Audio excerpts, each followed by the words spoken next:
Hi guys, welcome to Birmingham Boiler Fix. Let's have a look at this Vaillant today. The pressure gauge is on zero. According to the customer, the pressure gauge isn't working at all because the guy who serviced the boiler last time said the pressure gauge ain't working. But he said carry on using it because there's water in there. But anyway, I wouldn't be able to do that. If the pressure gauge ain't working, I gotta change it and make sure it's working. Otherwise, I'll damage the boiler furthermore if it's running empty. Yep, just to confirm, it's completely empty. I checked one of the vertical radiators, tower radiators, and there's no water in it at all. So obviously ain't gonna work, is it? Guys, if your boiler's broken down in Birmingham, South Birmingham, we also cover Knoll and Dulwich. We repair all your favourite boilers, domestic and commercial. So don't suffer in cold, give us a call. Now on this boiler you got a built-in filling loop. I know that these filling loops sometimes tend to break down or stop working. But anyway, there's two screws on them. You gotta just turn them 90 degrees in line with the pipes and you can still fill the system up.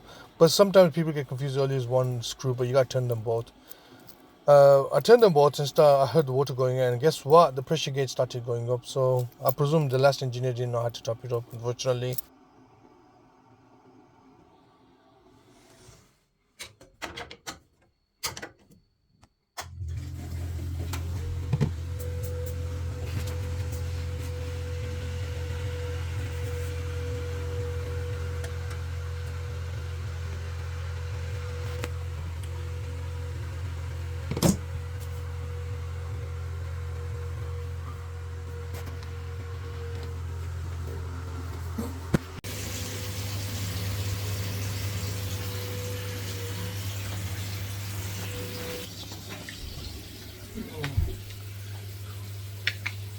So we can Birmingham Boiler Fix.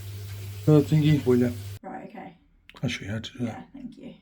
So I got the hot water working for them, but unfortunately when I tested the central heating out, it wasn't working, so I ended up the room starts faulty. I looped that and that started working fine too. Hope you enjoyed the video, and if you did, don't forget to like and subscribe. Till next time, keep smiling, stay positive.